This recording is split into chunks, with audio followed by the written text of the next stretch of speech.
Hi guys, welcome to the Overdrive digital show. Yes, we are live a day earlier than usual, and that's because we wanted to catch you before you escape into yet another lazy long weekend. Hope you've got some good questions to toss our way soon. Remember, we'll keep an eye for the top 5 questions that go live on the show today. Winners will be eligible to win a free Overdrive digital magazine subscription.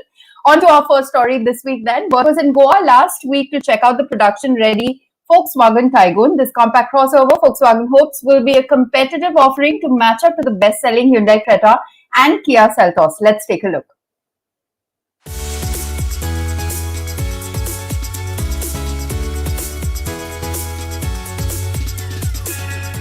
In 2021, Volkswagen has a pretty large product offensive coming up, and that is going to start off in the next couple of months with what you see right there, and that's the new facelifted Tiguan that will be coming out to market in the next couple of months. But what we're here in Goa essentially to see is this is the all-new Taigun. It's the premium SUV which will go up against the likes of the Creta and the Seltos and the Hector at some levels. Now, this is the GT variant that you can see right here, and of course it's got certain trim elements that will be unique probably to this variant alone. You've got the GT badge right there on the front grille, now these chrome elements on the lower bumper as well. Quite a handsome front face, but the one characteristic change, the one new element is the logo that you can see right here in the center of the grille. This is an all new logo, that's the new brand mark, and of course that will be adorning all of Volkswagen's passenger cars henceforth. Now, quite a handsome face at the front end, very Teutonic design language continues where stays to Volkswagen's roots, to what Volkswagen has been attempting to do. Subtle lines, subtle design elements. You've got these nice strong elements right here on the hood. Again, as you can see, it's got these wedges right here. Gives it a lot of strength and a lot of character. The arches come and flare out very nicely. Now, the Taigun sits on 17-inch wheels and tires. This is the 205/55 R17 wheel and tire configuration. If you look inside there, you can see those red brake calipers. This will be unique to the Taigun GT variant alone. You've also got the badge right here above the fender. Again, talking about those German lines, Volkswagen's characteristic design language, you've got very straight lines going all across, running across the length of the body, all the way towards the rear, and the tail lamps. Now, tail lamps, the boot, again, all of these signature elements for the Taigun. Something very interesting that we've seen, again, coming up in more contemporary cars is the LED light strip that runs right across the width of the bodywork there, on the tail boot, on the boot for that matter. On the lower end, you've got, two exhaust vent looking areas, but again, there's just one exhaust. It just gives you that sense of sportiness, of dynamism. Looks very strong, gives it the kind of strength and character that you would want in an SUV of this size. Coming to the dimensions, now Volkswagen claims that the Taigun has the longest wheelbase in the segment, which means it's longer in wheelbase compared to the Seltos or to the Creta for that matter. But if you look at the height and gauging from where I stand, it doesn't seem to be very tall. I can still look over the roof line, and what I can see is a sunroof right there. Single sunroof, not a panoramic sunroof, but it has this black element on the roof. Again, not very visible to a lot of people, but if you had to get a top shot, it would look very interesting. Roof rails again complement the package, gives it that SUV aura. And there you have it. Now, what I can tell you about, mechanically, now there are two engine options. There is a 1-litre TSI petrol and the 1.5-litre TSI petrol. Again, you got about 115 horsepower with close to about 175 Newton meters of torque coming out from the 1-litre turbo petrol, and you've got also the 1.5-litre turbo petrol, which will be exclusive to the GT trim variant, and that makes about 150 PS with close to about 250 Newton meters of torque. Now, the transmission configurations, on the 1-litre you've got a manual and an automatic transmission, whereas the 1.5 will come with the manual option and a DSG automatic. Now, apart from that, we're looking forward, like I said, to the launch happening sometime in just before the festive season breaks out, and we will have a lot more information for you at that point of time. What I can tell you very quickly, I can't show you what the interiors are like, but I can tell you that there is a fair amount of space on the inside. You've seen some of those parts that you will see inside may look a little familiar because we've already seen it on the Kodiaq, and of course this is the sister brand. Both products come on the MPV line, on the MPV platform, and there will definitely be similarities between these two. Where do we expect it to be priced? I would like to see this price somewhere below the 11 lakh bracket, starting off below the 11 lakh bracket, and then probably going all the way up to about 17.5 to 18 lakhs for the 1.5 GT line trim.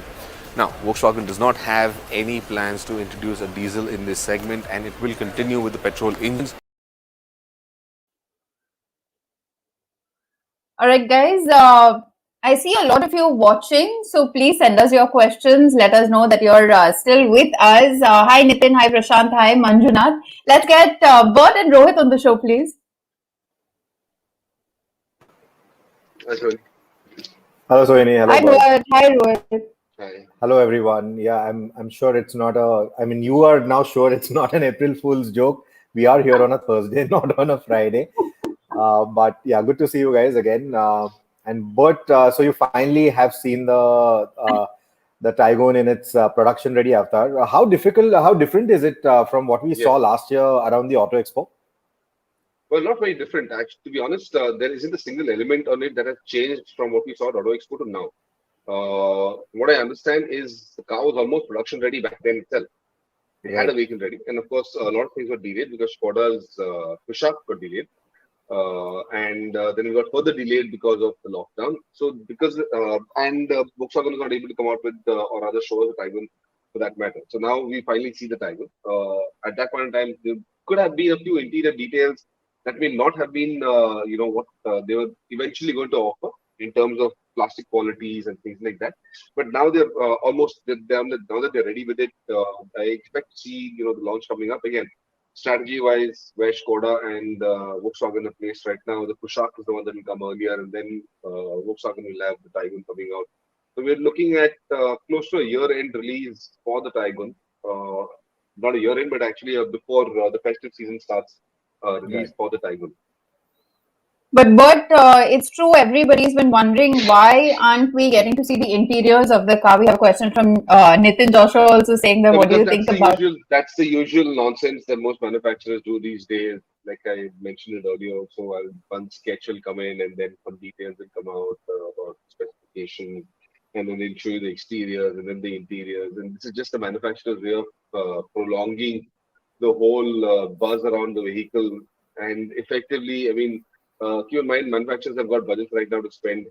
They need to spend it out, and the one way to do it for most communications teams is to spread this out over a period of time, so that they get a lot of attention. They can also divert attention strategically, tactically, from what other manufacturers are doing. So let's assume that if Skoda were to come out of the Kodiaq at some point in time, how do I take attention away from there? Is I will do something on the Taigun at that same time, which may be a discussion with with the designer, or I'll release a sketch of the interiors or something of that sort. And it kind of, splits the attention and that flips the focus that most journalists or most media people would have on one product, and suddenly, there's a second thing also in the market. These are all tactics and strategies that manufacturers have started applying over the last couple of years. It's a very irritating phenomenon. Absolutely, I mean, I've called out a lot of manufacturers on this, but they still continue to do this. But yeah, that's the way things are at this point in time. But you did mention the Kodiaq. In fact, Kedar wants to know what is the difference between this car and the Kodiaq. The Skoda and the Volkswagen badge. And that's it. That's the only difference I can actually tell you, because the rest, everything is just purely cosmetic. These are exactly the same cars under the skin. So the top hats are just styled differently. One's got a lot more flair on it. In terms of the Kodiaq, Volkswagen is a little more, slightly more staid, or lacks the kind of flair that the Kodiaq has. But essentially, they're exactly the same car. Absolutely down to 90% of the car is exactly identical to each other. It's the last 10%, which is all the cosmetic details on it that are different from one another. All right. But we have a question from Kamlesh here. He says that only petrol engines are not going to work in India. It's a very small segment who are interested in petrol cars. What works now is diesel or EVs. It would be a big setback to the Volkswagen group. Do you believe that's true? Unfortunately, no, Kamlesh, that's not the truth. Diesels are essentially not. Yes, well, there is a lot of focus. There's a lot of attention spared on diesels. The skew is now growing. There are a lot more people who are going in for petrols compared to diesels. Keep in mind with the emission norms and regulations being applied in various states, various regions as well of India, it's getting harder for people to own and wanting to own a diesel for that matter. Now,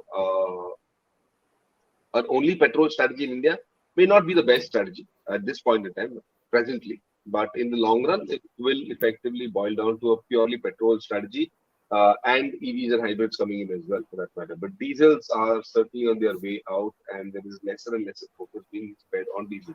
Also, keep in mind as emission regulations get more stringent, the technology needed to keep diesel engines in tune with those emission regulations gets more expensive, and this is a cost that passes on to a consumer. And it's tough for manufacturers to make those diesel engines, especially in the lower end of the segment, 1 liter, 1.2, 1.5 liter engines. It gets harder and harder for manufacturers to make them meet emission norms without applying the right kind of technology and accessories on them. So those things make the technology expensive, and it's just not a viable cost for manufacturers. And that's why quite a few manufacturers have stepped out of that segment and saying, it's just better that we don't offer diesel and go with the petrol loan strategy, because anyways, I mean, in the next decade, you will have more and more focus on EVs and EVs coming into the market in a very large way. So is it a setback to Volkswagen Group? I would say it's a setback to Volkswagen Group. They definitely stand to lose a bit at this point in time, but in the long run, if they can manage to get their EV strategy into place quickly enough, then I think they're back on track and in a strong way. All right, but here's an interesting question coming in from Apurv here. He's saying he's heard rumors that Volkswagen are going to launch a new brand in the US called No, Volkswagen. No? that He's asking if was it's just an an April Fool's. joke. It was an April Fool's joke. Yeah, it indeed was. Just like Ola Electric, Ola Air Ola sent out a message today saying they're going to do the Ola Air taxi thing and developing their own. So it's all April Fool's jokes. There's the 1st of April, guys. Just don't fall for these. We'll see you know what, we consider this message, we'll consider all this if these new seasons are available tomorrow as well, or day after, for that matter. Then you know that this is a fact, but otherwise, just, don't believe in them. Okay, Harsh wants to know what keeps. Sorry, yeah, what holds back luxury brands to make cars locally? Harsh, a lot of factors that restrict luxury brands from making cars locally. One, it doesn't certain parts that are made only in certain regions of the world. So that is something that cannot be distributed across anywhere and everywhere. That technology exists only in a particular market, or is only licensed for manufacture in a particular market. It cannot be taken to any and every market. It becomes very difficult for, let's say, in the case of let's assume let's as an example take Mercedes-Benz. It's not always the easiest thing for them to actually localize products here in India. One, because they probably don't have the quality requirements that they want to achieve. It's not all of it is not available over here. So it will still be a CKD plus, locally assembled, locally manufactured operation. It's a little hard to do. Now they are already working on it and they're trying to do certain things. Keep in mind there are a few vendors in India who already supply certain parts to Mercedes-Benz and various other luxury manufacturers globally, especially seats and things like that. They come from India, for that matter. Mercedes-Benz cars gets the seats from India, made in India. So there is certain capacity. There are certain capabilities that Indian vendors can deliver on, but certain aspects that just can't be delivered on. So it becomes a viable operation only when you have a high percentage of local content going into your product. If that is not the case, then it doesn't make sense to kind of get that process down, and it just becomes easier to do this as a CKD at this point in time. The other part of it is that for a lot of manufacturers, keep in mind, selling a car at a higher premium is also a matter of prestige, also differentiates them as a luxury car maker. If Mercedes, Audi, and BMW were to manufacture localize their cars with that 80-90% of local content, then they essentially compete against the Hyundais and the Volkswagens and the Skodas of the world, which also happens out in Europe. They're no longer a premium luxury or an exclusive brand then. they are competing against the masses, and that's something in terms of positioning in a country like India where you don't want to be seen. You're still a very elitist market. There are still a lot of egos that need to be fettled for that matter. And making or rather bringing the pricing of a car down to a level where everybody could buy it doesn't really work in favor of some of the luxury car manufacturers. They definitely need that perception to work in their favor, where you need to hike up the price, you need to hike up the margins by that much more, and offer it to a certain cadre of buyers alone. Okay, here we have a question from Ishan. He wants to know whether we can expect the European version of the Volkswagen Polo in India. Ishan, no, the Volkswagen Polo European version is not coming down to India. It would just be too expensive, and Volkswagen has clearly said that they won't be doing something of that sort for now. Right now, their only focus will be on getting the new sedan. I mean, later on in the year, of course, will be the new sedan, the next generation of the Vento, which we know is a notchback, not just a regular two-door sedan. So that is the only sedan that they're going to be focusing on, and nothing else at the front end. If anything else, will only be after Polo. The next generation of the Polo will only be post the sedan coming on. Okay. Rohit, there's a question for you. Ravi wants to know, should he buy the BMW 530D or the Mercedes E350D AMG line?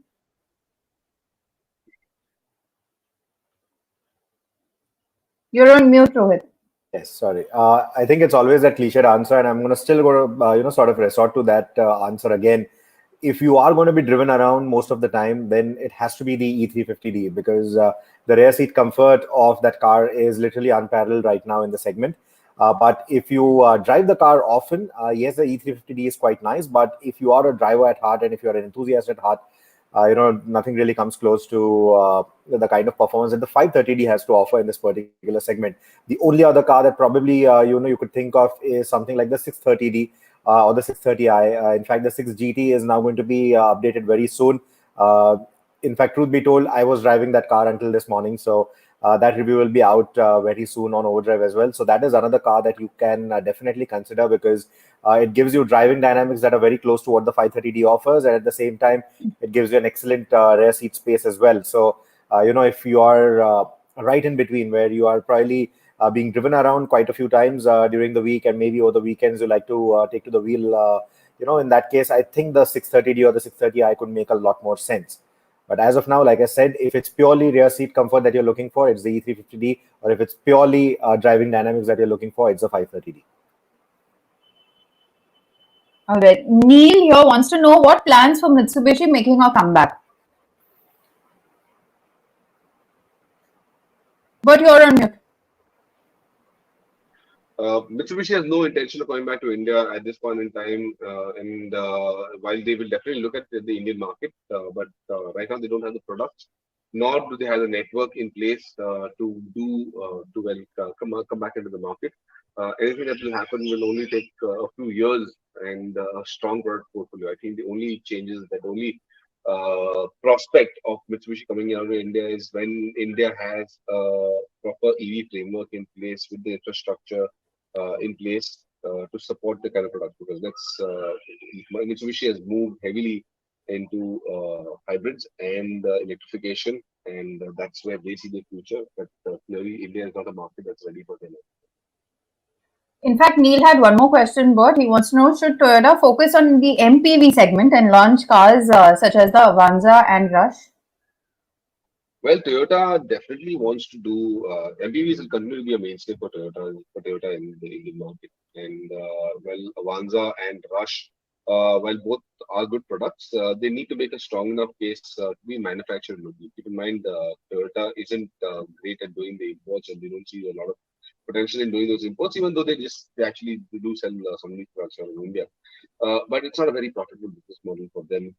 But they do it because they just have the products, and there are certain customers who want Toyota in those segments. So for most of its other business models, they require a product that has to be made locally and that can serve multiple purposes. Now, Toyota's focus for now is essentially to get into that hatchback sedan and the compact SUV into the SUV market. And they have been reporting very, very good numbers recently. The March numbers, but the last quarter numbers have been very, very good for them. And this is on the back of their association with Maruti Suzuki, based on the Baleno and the Brezza, which is the Glanza and their urban cruisers numbers. They've been doing a fairly good job over here. So I don't see them moving or rather diverting themselves too much. Keep in mind, a lot of traditional Japanese manufacturers have got very fixed on other uh, their visions run into several years for that matter, and they don't like to flood the market with a lot of product lines. In India, especially, we see they don't like to flood too many products in the Indian market. So I think anything that happens will take a very very long time for Toyota to actually realize or to materialize in the Indian market from Toyota. All right, we have a message here from Aryan Dobal. Hello, bhai. Hello to you too. And one dislike. Why are you disliking us? We are still live. You have some questions, you send them to us. We're here to answer all your questions. Here we have one from Talware Exim. He wants to know, can you advise the best car between the Superb and the 3 Series, or should he wait for the Passat to be launched? Well, the Passat's not going to be coming anytime soon, so that's not the question. The Superb and 3 Series. Uh, well, the Superb logically makes the better choice because you get a lot more space, you get a much nicer car with all the features that you would want. The 3 Series, you get better dynamics, no doubt, in the 3 Series. But it's more the badge value that you would get in the 3 Series and just a good driver, just a good car overall. So decide whether you want to make the logical choice, and in that case, it would be the Superb. Otherwise, if you're just passionate about driving, then the 3 Series is the one that you would go for. Okay, here's another interesting question. Why don't Tata cars sell as much as Hyundai and Maruti Suzuki when they are built so and come with the necessary technology? Well, Neil, Tata Motors still has a little way to go in terms of quality and reliability compared to Hyundai and Maruti for that matter in this country. Their cars aren't as reliable as they claim them to be, and that's one of their biggest challenges. No two cars, from what we've seen, ever feel alike. Also, for that matter, on most of our media drives, you had issues, several issues for that matter, with several parts, several areas of the car as well. And I think that's one concern that we have with Tata Motors cars, and which the general public also has with Tata Motors cars. And this also erodes their resale value. Keep that in mind. There really isn't much of a resale value for Tata cars. So if you buy a Tata car, it's something that you kind of stay with for the next 6, 7, 8 years, and then probably just find someone who can actually think or just discard it. And that doesn't really bode very well for the consumer who might want to get some resale value and then look into buying a different or newer car. Unless and until they can improve the reliability and the quality of the cars, I don't think they would sell as much as the competitors from like Hyundai or Maruti for that matter. Having said that, this last quarter has been an extremely good quarter for them. They have sold very good numbers. They have put out a lot of numbers in the market. At least wholesale numbers have been extremely good. I do believe they have a very good strategy where EVs are concerned. They're the only ones with a sound EV strategy. Keep that in mind. They're the only Indian manufacturer who has a properly built electric vehicle, not retrofitment, not something taken off another car and then electric motor. They developed something very unique. They developed something very interesting. They developed a segment, and they developed it in a segment that kind of has a lot of value and can work to their benefit as well. I do believe they are one of the stronger players in India's EV future. And I think all of this is kind of holding them in good stead. So, given time, keep in mind, Maruti does not have an EV at this point in time. Neither does Hyundai, nor Kia, where Tata Motors already has an Nexon EV. So, I think Tata Motors already has an advantage over here. It's up to them to capitalize on that, get ahead with that program, and start offering a few more cars with EV platforms, with EV powertrains. I think it will work well for them in the long run. All right, we'll take one more question before heading to news. And before we take that question, Arjun Singh Rathod, hi. Here's a question from L.D. Sharma. He's planning to buy a new Defender with the best accessory packs. What kind of accessory should he go for, considering he wants to travel in India and other countries? And which model as V8 engine is coming to India? Rohit, you want to take that question? LD Sharma is planning to buy a lot of cars. I keep seeing him on this and coming. I'm going to buy this car and that car. I don't know if he really buys these cars or not. But anyway, he's got a question. He wants to buy the new Defender with accessory packs. I don't know what accessory packs you require. There is nothing that you would really want to put on. Just a good set of tires. And I'm not sure how many parts or what parts of India you're going to be traveling on, off road or on road. But yeah, I mean, even I'm planning to buy a new Defender, but I'm waiting for the 3-door, not the 5-door. As soon as that comes out, I will definitely pick up one of these Defenders. But the only other accessory that I would put on, I'd like to put on is the roof rail, the roof carrier part on that, because that's something that I'd like to, get a few of my things sorted out on. There are lots of other accessories also that JLR is going to be offering on the Defender. And one of them is going to be that rooftop mounted tent, which I think makes a lot of sense if you're going to go off road, want to spend time out in the wilderness, and don't really have want to pitch a tent. Then the rooftop mounted tent becomes something comes in quite handy. But apart from that, there really isn't any accessories that you would need on the Defender. It's got everything that you would want otherwise. And for people like you who don't really, aren't very clued in about off-road driving, the terrain selector mode, the terrain selector feature that it has, the function that it has, will allow you or rather give you the ability to go wherever you want, however you want to drive in almost all off-road conditions, very comfortably, very smoothly. But yeah, I'd just learn a bit of driving off-road before you actually head out in something like the Defender. But you did mention that the Kodiaq and the Taigun, the only difference is the badging. But in terms of look, which car do you like? The Seltos. No, but I think again, I'm not going to get into this discussion over here, but I do believe, I do think the Kodiaq looks very interesting. It looks fresher. I like the fact that Volkswagen's Taigun stays true to Volkswagen's design lineage. It has got that very classic Volkswagen look and finish. And I do appreciate the fact that despite it being something that has stayed on for so many years, for that matter, Volkswagen has maintained that, and it still looks fresh. It still looks interesting. I like the strength of its character that's visible to that design line. But as a design, I think the Kodiaq brings a little bit of freshness to the segment. It looks funky. It looks fun. It looks like a car that you would enjoy driving, and I think that's very, very important in this segment. You want something that you would enjoy to drive, that would look unique, that would stand out from from your neighbor. So I think my vote would go into the Kodiaq, where design and styling is. All right, we'll just quickly get into the news section. It's been a slightly slow week in terms of news, but Volkswagen have relaunched the TRoc in India at 21.35 lakh rupees ex-showroom, which is an increase of 1,36,000 rupees more, and will continue to be brought in as a CBU via the 2,500 unit homologation rule.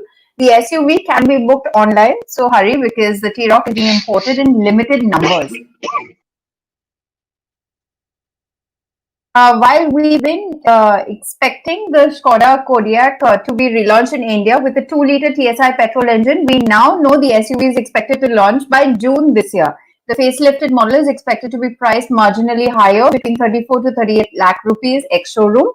From the design sketches shared with us, it's evident the SUV will sport a redesigned, sharper-looking front with a larger grille, new LED headlights, and revised crystalline effect LED taillights, still in the signature C shape. At the rear, the taillights appear slimmer and more three-dimensional and feature sharper cuts and creases, as well as a redesigned bumper to really help the taillights stand out further. While technical details have not yet been revealed, we're expecting the 2-liter TSI petrol engine to produce 190 PS and 320 Nm of torque, and it will be mated to a 7-speed automatic DSG gearbox. In other news, Volkswagen has also revealed final sketches of its upcoming coupe SUV named Taigo that will go on sale in European markets. The only reason we're keeping track of this model is because it shares its underpinnings with the upcoming Volkswagen India 2.0 cars. It's closely related to the MQB platform that the soon-to-be launched Taigun is based on, and the sedan expected from Volkswagen next year, one that will replace the Vento. And finally, Bentley has unveiled the most performance-oriented version of the third-generation Bentley Continental GT with the GT Speed. The highlight of this model is its 6-liter twin-turbo W12 engine that churns out 659 PS, a 24 PS increase over the standard GT, and a staggering 900 Newton meters. The retuned 8-speed gearbox now shifts twice as quickly and more aggressively in the sport mode, and the Continental GT speed can take you to 100 kilometers per hour in just 3.6 seconds. That's 0.1 second faster than before. And there's an interesting piece of information that came our way this week as well. Xiaomi, the world's third largest smartphone maker, has announced it will set up a new business to make electric cars, and they plan to invest $10 million in the business over the next 10 years. But Rohit, sign of times to come. I know we had a debate a few weeks ago about Ola foraying into the scooter space, electric scooters, and now Xiaomi foraying into the electric car space. We even spoke about Apple getting into the space. What are your thoughts? Of course, Well, we have been seeing cars are now turning into gadgets in this whole electrified universe that we are headed towards. In fact, Sohini, you had a chance a few years ago, I remember, to visit China, where you saw some similar smartphone maker showing a car. Last year, we at the CES saw Sony also coming up and showing a car prototype. So this is now going to happen. That line has always been between the hardware guys and the software guys and the car makers, and now we finally see them crossing paths because cars are essentially turning into gadgets, and that opens them up to a whole new set of competitors out there. So yes, it is a sign of things to come. So you have to look at it like this, okay? Within the next decade, we are essentially going to have to replace all IC engine vehicles on our roads.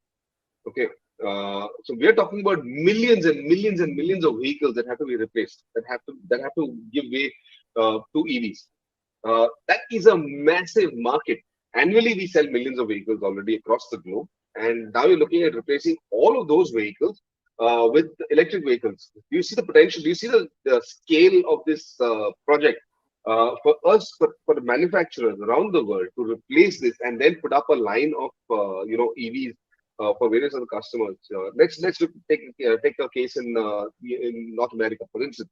Almost every family over there would have at least 2 to 3 cars, right? You're looking at Europe. Europe also is the same situation. You're looking about 2 to 3 cars in every family. India, on average, you've got about 2 cars in a family, if not on the lower side, though it's just one a family nowadays. But you're also looking at 2 cars per family. So there is there's going to be a huge demand for cars, for EVs in the future to replace all of these IC engine cars. You're just going to have to take them off the road. They won't be, you will not be able to phase them out slowly or, get to them and I'll dispose it off tomorrow, day after. No. Tomorrow in the morning, you will have to walk into a scrapyard and you just have to scrap your IC engine car and drive an EV. That's what is essentially going to happen. They're going to make that shift very, very quickly. And when you make that shift and you have to go to buy an EV, you want to have an EV there in the showroom. You want to be able to pick up an EV. Now, the beauty with the EV is that almost anybody can make an electric vehicle today. Almost anybody. If you probably go to Google and Google how to make a car, you'll get the general details of how to build a car. The powertrain that is there, which is just electric batteries and the electric motor, are freely available. When you go to China, there's so many vendors out there who are selling all of these, and they will design it and they will lay it out in any form that you would want. You want a rectangular battery pack, you want a square battery pack, you want a 2x4, 4x2, 4x8. Even you just do the specifications and lay the battery packs for you. The electric motors are literally in the future will literally be available off the shelf. Some years ago, I was in China. I was with Michelin over there, and they had a technology which I don't remember the name of the technology, but essentially was the electric motor placed inside the wheel, and you could then put a configuration as to whether you wanted a 2-wheel drive car, you wanted a single-wheel drive car, you wanted a 3-wheel drive car, you wanted a 4-wheel drive car. It would be up to you as to how you wanted to power that vehicle. You just had to replace the wheels, either the front end or the rear, wherever you wanted to just replace them with the EV motored wheel, and it would drive. So it was that simple. That's what they're looking at as the future, saying, yeah, all you have to do is just buy a wheel off the dealership, put it onto your car, and you've got a propulsion unit in place. Just get out of wherever you have to go. So it's going to be that simple. When it is that easy and the scale is that huge, you're going to see a lot more of these manufacturers stepping into this segment, because now it's no longer about just being able to build a car that can drive well, has got great dynamics, and has got a great engine. You're not having to figure out which car, because all of the range that you would offer in a car is a function of the size of your battery and the charge it holds. And as technology improves, the size of the batteries will get smaller, and the density of the charge they will be able to hold will get higher. And that's about the only thing that's going to change. There really won't be any tweaking to the powertrain, to the electric motor, because it will all deliver what you have to deliver. It's all going to be off the shelf in any case. So it's not like IC engine cars where you have to tune various things and you'll have to tweak this and you'll have to tweak ECUs, get a different engine map into it. All that is not going to happen any longer. So in that sense, building a car is a very, very simple job for almost anybody. Why do you see so many people stepping into this whole manufacturing process? Ather came up from nowhere and is building a scooter that is selling in decent numbers. When Ather has absolutely no idea about building to when these two guys, Tarun and started the company, they had absolutely no idea about building a two-wheeler. But they went about building it. They got a juggernaut of a company, an EV company in place. And similarly with most of the cars, Tesla, Elon Musk has got no legacy of building cars, but out of nowhere came a manufacturer who could build a two. Said, I'm building a car. He built a car, and today he's considered one of the largest and the most valuable car makers in the world. So there you have it. It's going to be a very easy job for a lot of manufacturers, for anyone, for an entrepreneur to come up and say, let's build a car company, or let's build a two-wheeler company. It's going to be a very, very easy job over here. Yes, you definitely need some deep pockets, but there are enough investors in this, because you can see the scale. The scale is just huge. So it makes good business sense for anybody to to pump money into this whole sector and say, okay, fine, you know how to build a car, or you think you can build a car, go ahead, build a car, sell it, and there are enough takers, because everybody will have to. The game here will be for a few people like Xiaomi and what is that, Le and these guys, is what kind of features that you can additionally put into your vehicles, which means you're trying to also get them some amount of autonomy. You're going to get towards autonomous driving, and in that condition, you want it's going to be technology players as well who will effectively offer these services, will offer these features for car owners, which means you will have not just connected technologies. You'll be able to watch movies on the go. You'll be able to network with people while you're on the go very easily without actually having to drive the car. So all of these, so what technology, what tech guys like Xiaomi and Apple and all of these are banking on also is the fact that in the future, probably 2 decades from now or 3 decades from now, that cars will be driving themselves while people inside will have nothing to do otherwise. So you are looking at features that you'll be able to provide that will allow them to work from your car or network from your car, or just be entertained within your car and do a lot of other functions that you would not be able to do so far in current generation cars for that matter.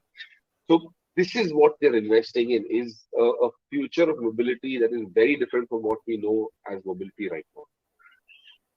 All right, I'll just correct myself there. I did make a mistake. Thanks, Nitin, for catching it. It was not million, it's $10 billion investment. And but as per the rumors, apparently they will be partnering with Great Wall Motors as well. And Great Wall Motors, as Okay, you know, ma'am, last year was supposed there's to. another interesting there's an interesting question coming from Anish, which I think I should take it right now because I'm seeing. And he says, if it's that easy to make an electric car, why are the legacy car makers hesitant? They should be in a better position to do a better job. Anish, for legacy car makers, keep in mind that they already got a business model that's running. I can't just give that up and move on to EVs at this point in time. For people like Tesla, it's a first step. So it's very easy. I'm just getting into this market.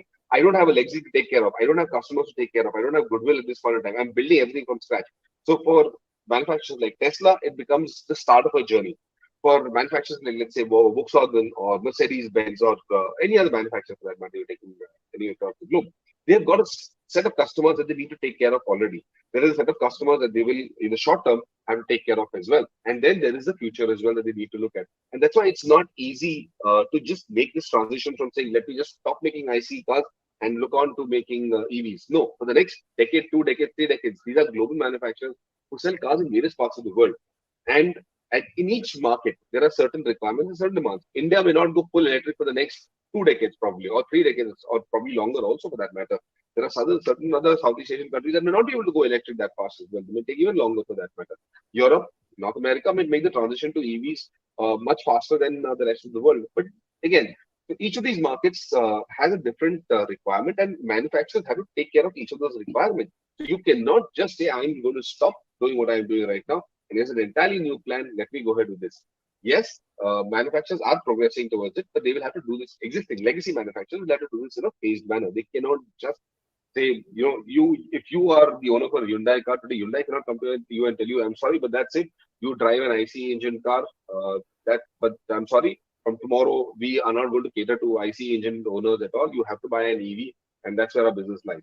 That can't happen. So, as a part of their goodwill and their services, they have to cater to whatever is already there in the market, and what they will cater to in the short term, in the next few years, and then probably make this shift and this transition. So it's a small process, it's a slow process, and it will take time for legacy manufacturers. But new guys coming into this market can already position themselves and say, yeah, we can take that risk right now of saying volumes may not be very high at this point in time, but we definitely know in the next decade or within the next decade or 2 decades, the scale is certainly there.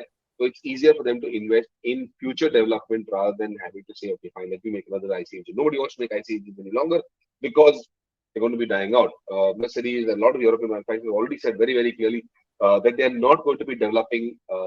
Audi, for instance, has already said that they're not going to be developing in any more in IC engines for that matter. This is the last phase of IC engines that they're going to invest in, and there will not be any new engines or something developed after this. After this, all of it is going to be EV. So there you have it.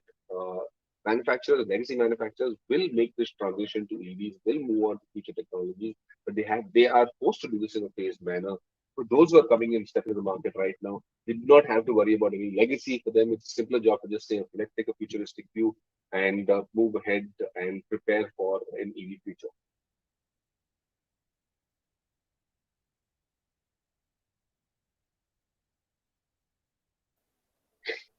As we'll be back to answer your questions in a short while. Just quickly, we'll run through one more story. Okay, With sorry, two sorry. capable, One more question. So, one more question. One more interesting question coming up. Sorry to take your, sorry to keep interrupting like this, but there's another very from interesting Sahil. question coming up over here from Sahil. Correct.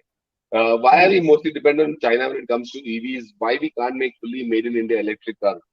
Very interesting question, Sahil, and very pertinent also to understand the dynamics of global automotive manufacturing and the way it progressed. Now, China invested very heavily in EVs way, way before the rest of the world could. They saw that the future was going to be EVs. And almost about 50 years ago is when they started investing in these mines that gave you all of your resources to make battery technology, to make batteries, whether it's nickel, whether it's cadmium, whether it was so all of these mines, China bought into them very, very early on and took possession of them. Today, China controls globally. China is one of the largest suppliers of raw materials for battery for building batteries. That's one part of it. China also is one of the largest manufacturers, for that matter, of batteries in the world. The other being Kodiaq, also who's got a fairly large or a very, very large footprint in battery manufacturing. Uh, Again, China also incorporated EVs very, very quickly in their market and went very smartly. Did this whole association JVs with the European manufacturers, with part of the caveat being that they have to manufacture the EVs also for the Chinese market. And today, China is is about 60 to 70% of the world's consumer where EVs are concerned. They're the largest market in the world for EVs today, and by a very, very large margin. So in that sense, everything is there. The movement of EVs around the world is very, very dependent on what happens in China for that matter. And that is why, they're at the forefront of EV technology and EV sales also for that matter. Now, why can't we make fully made in India electric car? Absolutely, we can make fully made this thing. We should have probably invested in all of this much, much ahead in time. All development and investment work in EV started about 5 years, probably a decade ago at best. That's when we kind of started thinking about getting into the EVs. Whereas China had already done this 50 years ago. So you see the difference. We are 40 years behind the curve, and catching up those 40 years not going to be an easy job. So we are interested. We definitely want to make electric cars in India, but making an electric car in India is also dependent on batteries. And those batteries are not easily the raw materials for those batteries are not very easily available right now because a lot of those, like I said, a lot of those mines are controlled by China. So that is what India is also attempting is to get some of these mines which would provide us with the resources required to build batteries, and that will make it easier for us to build batteries in India, and then of course take business forward, take the business of EV manufacturing in India forward. But till then, it's going to be a slow thing. We are still dependent to a large extent on Korea and China for providing us with batteries and battery technology. Until we can move away from there, any development from now, assume that if we start something right now, it will take us anywhere between 3 to 5 years to actually put it into place and to get it streamlined so that most manufacturers can start making electric cars in India properly. So 5 years ago, if we started something, we are seeing the fruits of that. Now, anything that starts now, probably another 5 years when you'll see the fruits of that. All right, we'll just head into another story. Now, with two capable motorcycles in the Tiger 900 GT and the Rally Pro, why would Triumph need the 850 Sport? Here's our perspective. Hello and welcome to Overdrive. This is Rohit Paradkar, and with me here today is the new Tiger 850 Sport. Now we already have the Tiger 900 in the market in the form of the GT and the Rally Pro, and now this new 850 Sport is the latest addition to the Tiger lineup. So let me give you a closer look at what is new or what this 850 Sport is all about. Of course, it can be immediately identified with the kind of color combinations that you have on this motorcycle. There are two color options. One is this grey and red that you see here. There's a blue as well, though it's not on display at the moment.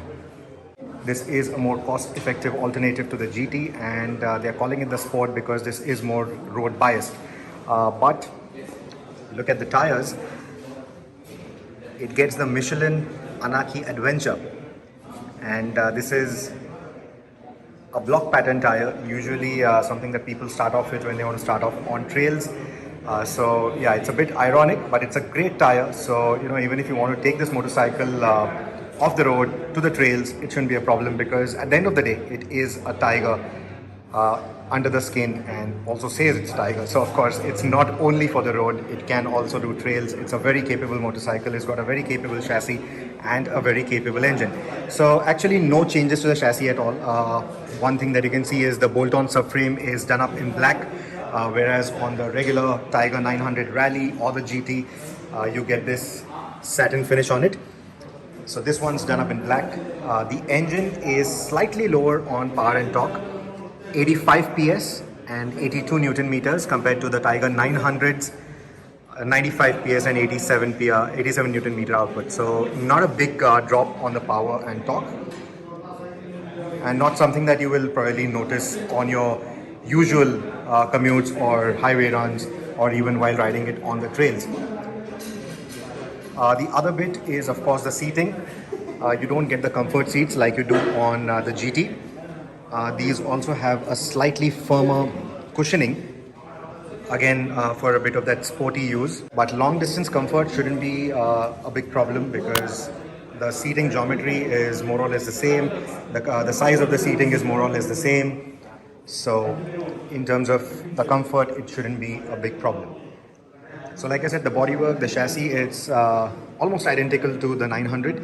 But if you look at the instrumentation, this is a smaller instrumentation compared to what you get on the Rally or the GT. The suspension, it's Marzocchi forks, but it's not adjustable. You get an adjustable suspension on the GT variant. You do, however, get preload adjustability, remote preload adjustability for the rear monoshock. You can also get an optional accessory, an extra 12-volt socket if you need. You can also get heated seats if you need. By default, it comes with one 12-volt socket right here. Let me give you a closer look at the switch gear as well. Like I said, you can change modes from here. You have two modes to choose from. There is the road and the rain mode, and that should be pretty good for most riders. So the whole appeal of this motorcycle is that I'm at the Pune dealership right now. They tell me that the pricing of the GT is about 16.5 on road, and the pricing of this 850 is about 1420. So that's a difference about 2,30,000 rupees, and that in my books is a lot of money, because that money can afford you stuff like what you see on this particular motorcycle, accessories, protection parts. You can get a lot of that. You can get yourself a nice kit, riding gear and all of that with this motorcycle. So you can actually save a lot of money getting this and invest all of that on the accessorization that you might want to do with this motorcycle. So it can actually be a very nice alternative to the 900 GT itself, if most of the time you're going to spend with this motorcycle is going to be on the road. So from that perspective, I think it's an excellent product. I like the color schemes. This red and gray looks really nice. And a fully accessorized motorcycle like this, you should be able to take it to some trails, have some good off-roading fun as well, without really paying heed to that 850 Sport tagline. So I think all in all, it's a nice value for money package. With the 900 lineup, Triumph had gotten rid of the XR from the Tiger 800. They never got the Tiger 900 base model to the Indian market either. So now this particular 850 Sport fills into that void. And I think it's an excellent proposition. And with 3 motorcycles now in this particular segment, I think Triumph has another winner on their hands. All right, we seem to have lost Rohit. He has some network connection. So I'll just quickly take you through the motorcycle news from this week. Honda has launched the much awaited CB650R and the updated CBR650R in India, and the pricing is quite high. The CB650R is priced at 8.67 lakh rupees, while the Fed CBR650R is now priced at 8.8 lakh rupees. Both are ex-showroom Haryana. The CBR 650R's price has risen by a lakh, almost a lakh over its predecessor, the 2019 model. Both motorcycles share the same 4-cylinder engine. Power and torque figures are slightly lower than the 2019 model, and both of them now get a new Showa front fork.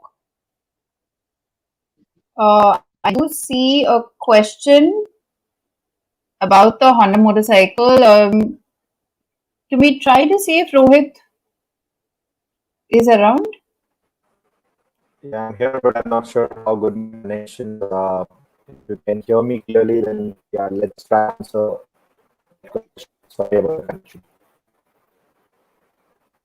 Yeah, it's a little patchy.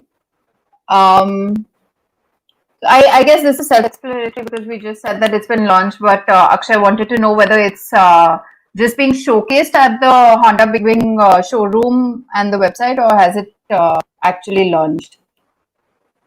No, I think he is trying to be a little sarcastic here because of that pricing. What I think, Akshay is trying to hint at. But I think, yes, the pricing has increased. The positive for her here is that the cost price is high, but the cost of ownership usually is quite low, even with Honda's most premium options. Be it extended warranty, regular service, be it cost of parts, cost of service, labor, all of this is usually much cheaper than competition. So the competition, unfortunately, for the CV650R with that kind of pricing is going to be the Street Triple, the Z900. We've heard horror stories of Kawasaki's bills amounting to thousands and thousands of rupees, even for some basic jobs. So these are the kind of scenarios where the Honda will have an upper hand. But as a rider, yes, that bike is not only as powerful as say a Z900 or a Street Triple R, and both those bikes then become sweeter deals than what the CV6R has to offer. So yes, a lot of people out there are going to thinking the way that you are, that these are really meant for selling, or are they just ornaments in the showrooms? But no, I think they'll find, because remember the last batch of the CBR 650R was sold out in no time. I think they sold out the last motorcycle in November of 2019, and after that was a pandemic hit us, and there were thousands of for those cycles. So I'm even right now they've gone the CKD route. They have the kits coming in, and I'm very sure that those limited kits that Honda does bring in, they will be able to find enough kickers even at this particular price point. Okay. But we'll take a question here. Dushyant wants to know, will Toyota launch the Hilux in India this year? Mute bot. Sorry. Will Toyota launch the Hilux in India this year? Well, no, there is not much of an emphasis on getting pickups into the market any longer. Most of the attention will be focused onto SUVs, so I don't see the Hilux coming out in India anytime soon. I would love for them to get the Hilux in India. Again, it's the same platform as the Innova and Fortuner. It makes a lot of sense, but there really isn't that kind of a market for a pickup in India now. It's a very niche segment, a very niche area with very small volumes.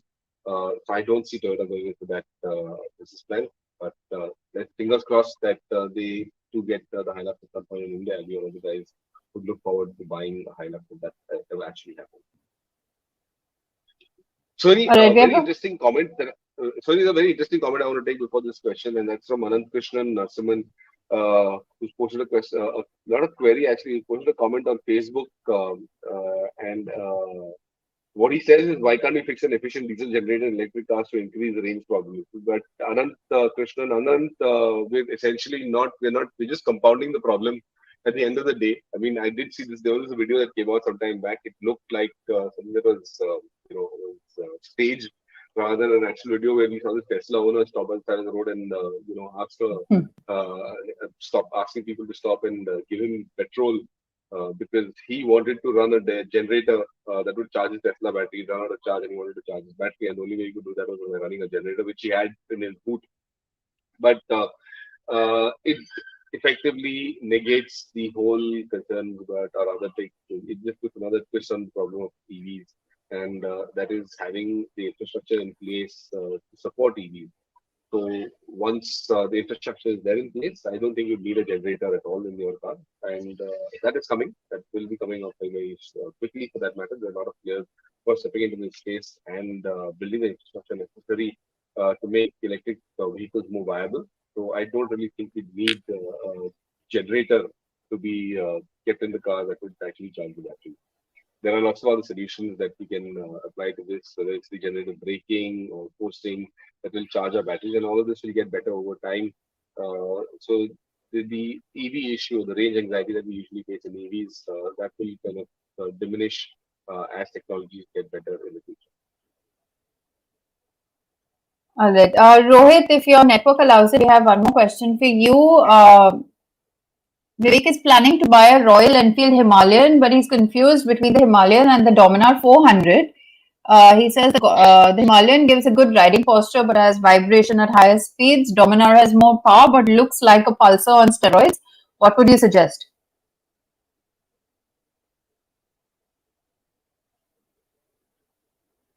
Rohit, are you Vivek, around? yes, tell me, is my network fine? Okay, Vivek, you can hear me. It's going to boil down to what you want from the motorcycle. Both are good machines, but one nice and relaxed to remain the Himalayan. It will chug along very nicely throughout all kinds of roads that it throw it. On the other hand, the Dominar is slightly on the slower side in terms of its suspension setup. Gives you an engine that's a little rather a lot more fatty than what the Himalayan has to offer. But probably if I wanted to go touring across the continent, I would choose the Royal Enfield Himalayan. It's a very simple motorcycle, simple to fix, simple to ride. It's very easy to ride, and it takes on the road conditions very well. So I would probably go with the Himalayan over the Dominar for it. Okay, the only thing I heard out of that was he would probably go for the Himalayan over the Dominar. Vivek, let me know if you got that, or would you want Bert to answer this question? Well, I couldn't hear much about Tuhin had to say as well, but He said Himalayan over the Dominar. Dominar. Yeah. Even I made that out very clearly. All right. Is Rohit in Kothurud? My colleague suffers with similar network issues. Rohit, are you in Kothurud? Well, Pune, improve your network, please. Rohit is facing issues over there. We have Neil Patira also know, does it become easier to work for Overdrive if you have worked for various automotive portals outside India? Well, if you work for automotive portals outside of India, you're very welcome to send in your applications to us as well, Neil, but it doesn't really matter where you worked or who you contributed to before. As long as you have a passion for writing and communicating, we're more than happy to accept your CVs. Hiring is another issue altogether. Right now, there's a freeze internally by our network, by our parent company on hiring. So until that is lifted off, we really can't offer too many people a job. But let's hope all that situation changes in the near future. All right, but we have a question from Kiran. He says that he's learned driving after he started driving after a very long time, and he's looking at the Polo, considering that he lives in Bengaluru, and that this will be his first car. Would you recommend a manual TSI or a TSI Auto / GT? Kiran, I would recommend going in for the automatic for that matter and driving that one because it's far more convenient way of driving around than using a manual. Bangalore has got pretty bad traffic for that matter. It's a constant stop and go traffic situation. So just get an auto, figure out how to use an automatic, and once you've got your hang on that, it makes driving that much more convenient. So don't bother about going for a manual. Just use automatics. Most manufacturers, as you would know, in various segments are anyways going towards more automatic features for that matter, whether it's through the AMT or the EMTs or various technologies that they're bringing in because there is a higher demand for automatic transmission. So my recommendation, stick with the automatic. You'd enjoy driving a little better, at least for daily purposes. You'd enjoy it a lot more than getting rather using a manual transmission car. But here Sundar wants to know between the Ciaz and the City, which is better and which will help him save money. Which will help you save money. The bus and the train will help you save money, Sundar. But since you're looking for a car, Ciaz and the City, the City offers good fuel figures and has got good resale value, decent resale value as well. And the cost of ownership, actually, the cost of ownership in both these cars is fairly good for that matter. I would recommend you working on a deal with your dealer, through your dealership, and seeing where you get the better price. The Ciaz, of course, feels a lot larger, feels more spacious inside. The City is a nicer car to drive overall. So in that sense, you've got to figure out what is it that you're looking for: better space, management inside a vehicle, or you're looking for a better driver's car, and that could be one of the reasons you pick up a car. Where money saving is concerned, you would get good resale value of either cars. They both got decent fuel efficiency for that matter. The City probably slightly better than the Sierra. So that's over a long period of time where the City will actually reap you some benefits in terms of fuel efficiency. Reliability, they're both reliable cars, very few issues with them. Though the City, from what I understand, has been facing a few issues with its touchscreen. A lot of owners have been complaining about that aspect. So I guess at some point Honda will have to recall their cars in and rectify the situation, rectify that issue. But other than that, I think the only way you're going to get a good deal out of this over a period of time is to kind of negotiate with the dealer and see who gives you the best price and where can you strike the best bargain, and that essentially will be the best money saving tactic you can apply over here. But here's an interesting question from Yash. He wants to know whether EVs will fetch a lesser resale value because of battery degradation. Which degradation? Yash, very interesting question. Very, very interesting question. Will resale values of EVs be less because of battery degradation? Absolutely. I don't see EVs kind of holding the same resale value as a IC engine car does at this point in time. And I think the drop in the depreciation will be much higher in EVs considering compared to IC engine cars also. So they will not. Battery degradation is an issue that faces or that all EVs face. And the one aspect that could change or other could make a difference would be how easy it would be to replace that battery pack, and if manufacturers will give that option to consumers. If they do offer that option, then you could just drive into a workshop somewhere, get your battery pack replaced, and you'll have a fresh battery pack, which will give the same life cycle that you would have when the car was absolutely new. So in that sense, yes, possibly, but that's a cost that you will have to incur before you pass it on to the next owner, or then the next owner would have to, bear that cost and change the battery pack and put in. Also, the highest cost inside an EV is that battery pack. It is one of the largest, one of the most expensive ancillaries inside an EV. So resale values, yes, should be much lower compared to IC engine cars, and this is going to be a challenge for the industry and for consumers across the board. Okay, we'll take one last question before we announce our winners. But Nitin wants to know, how will CAFE emission norms affect diesel cars? CAFE norms will affect diesel cars because it will not affect diesel cars as much. It's not about the fuel efficiency that will be in question over here in the CAFE norms. Most diesel cars will be able to provide you the efficiency that the CAFE regulations will put into place. It's more to do with emissions. On the emission side, you will have a few challenges because, like I mentioned earlier, it is going to get more expensive for manufacturers to provide the kind of technologies in a diesel powertrain that will make them meet those emission regulations, and which is why a lot of manufacturers are opting to move out of the diesel market and stick with this petrol and then moving on to EVs. The diesels have a much shorter shelf life as of now compared to petrol engine cars.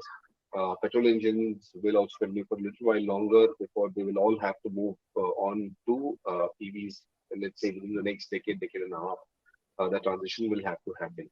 So yes, CAFE norms are going to affect emission norms also on diesel cars, and it will get far tougher for both manufacturers to offer affordable technologies and for owners and for consumers to continue to maintain their cars. Because the 10-year regulation, 3-year regulation, where you have to scrap your vehicle will kind of get shorter and shorter, or rather lesser in number of years for you to scrap your car.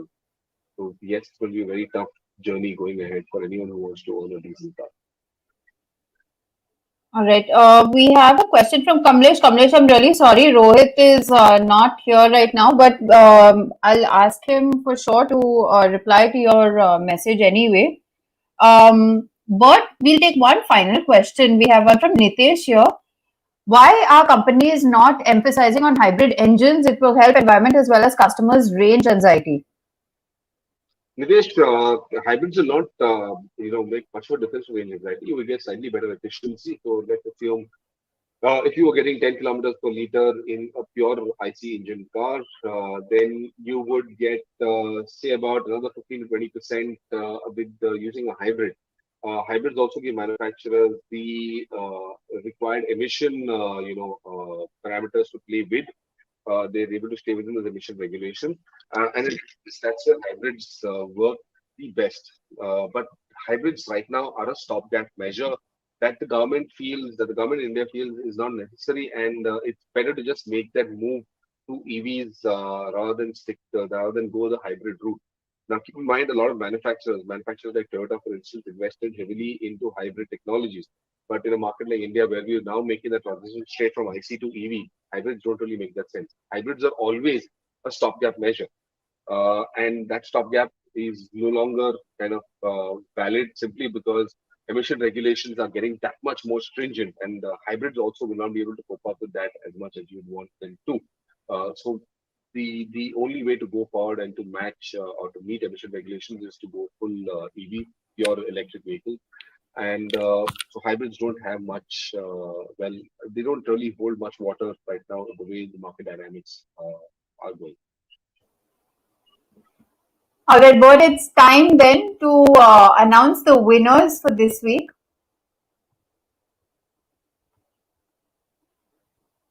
Well, yes. So the 5 guys that we picked out for this week's as winners are the best questions that are posed to us and who get a year subscription to Overdrive.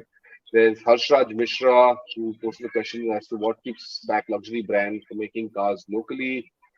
Yash Pawar, due to the Safari, will Harrier sales figures get lower down as buyers for more road presence and more seats? I didn't answer that question for you. I did pick that question out, Yash, but I will answer that question for you just now. Let me just finish the rest of these guys who also stand to win. Sahil, who's asked us, why are we most dependent on China when it comes to EVs? Why can't we make fully made in India electric cars? Sachi, Patmajan, aren't Skoda and Volkswagen making a mistake by bringing in a sedan after the SUVs and the demand for sedans are going down? Shouldn't they be going for a sub 4-meter SUV? Maybe. Sachi, I'll take your question. I'll reply your question as well. And the last question was is Anant Krishna Narsiman, who asked us about why can't we fix a efficient diesel generator in electric cars to increase range problems? Anyway, coming back to the two questions that I haven't answered, there's Yash Pawar, whose question was due to the Safari, will Harrier sales figures drop? Buyers prefer more road presence and more seats. Yash, which is not the case. Most buyers don't. Well, most buyers, yes, they definitely prefer better road presence. Not everybody requires the additional seats. Not every family is an extended family where you have seven members in the family, at least more than 3 to 4 members in the family. So the more seats, most water. Uh, But can't hear you. Tata Motors is seeing a fairly. Can you hear me now? Can hear you Sorry. now. Yes. Can you hear me now? Yes. Sorry. Harrier sales, Tata Motors sales overall are increasing, have increased considerably, and Harrier also is one of those that is contributing to the numbers. So there isn't. We will know in the next few months how much of cannibalization is happening between is Harrier cannibalizing on Safari numbers, or is Safari still able to hold numbers above the Harrier? We will know in the next few months. It will take us some time to establish that fact. But overall, Tata Motors numbers are increasing. So I would assume that both Harrier and Safari are contributors to those numbers as well. The other question that I still wanted to answer, Sachi Patmajan, aren't Skoda and Volkswagen making a mistake by bringing in a sedan after the C SUVs and the demand for sedans are going down? Shouldn't they be going for a sub 4-meter SUV maybe? Well, both Skoda and Volkswagen, the group is going to make a sub 4-meter SUV in the future. That's one of the products in the pipeline as well. So you will see that. But a manufacturer cannot just uh, get market share by offering one kind of body style alone. So SUVs aren't the only product they'll be able to that we will need to get out to the market. There's still a lot of buyers out there who want hatchback or who want sedans, who like the benefits or the positives of a sedan for that matter. So they will continue to offer sedans and hatchbacks as well. Sub 4-meter SUV, like I said, is in the pipeline. It will come out in the future. We will see more information on that. We just saw the Taigun, which is going to be one of those which will be the compact or the subcompact SUVs that will make an appearance in India at some point in the future as well. So it's not a mistake bringing in a sedan after the SUVs. Keep in mind, Volkswagen has a very strong portfolio of SUVs right now. Starting with the Taigun, starting with the Tiguan and the Tiguan All Space, then there's the TRoc, and now of course the Taigun will come out as well. They've got a very strong SUV portfolio, but I mean, no manufacturer can rely entirely on just one type of body style, not just SUV. They have to look at other body styles as well, which means sedans, hatchbacks, probably MPVs as well, to bring in those numbers.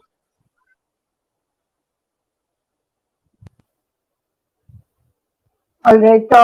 Kamlesh, I hope your questions are also answered. We've written back to you. Rohit has been communicating via WhatsApp. But I think that's about it in terms of the questions for this week. We'll just run through what we have on the show tomorrow before we sign out. So we'll get you a quick look at the Taigun and Bird's Trap with the brand director of Volkswagen India, Honda's new adventure tourer CB500X, a review on that, and the updated Swift driven on Overdrive tomorrow 1 p.m. and Sunday 12:30 and 8 p.m. We also have a show playing tomorrow, so keep a track on television for that as well. If you don't have a TV at home, you can also stream it live on CNBC TV 18 live. We'll take your leave this week then. Yes, what? And guys, whoever the winners, just drop us an email. Sorry, Oh, yes. announcement as well. Sorry, I completely forgot to mention that the winners. Please drop us a line on digital show at overdrive.co.in. Our team will get in touch with you and ensure that your subscription starts soon. All right, guys, have a nice weekend. It's another long weekend, and wish all of you all a happy Easter out there. And see you next Friday. Next week again, we'll be back to Friday again. Like I said, it's a long weekend, so that's why we kind of moved the show to Thursday. But next week we'll be on Friday itself, 6 p.m. in the evening. See you then. Bye bye. See you. Bye bye.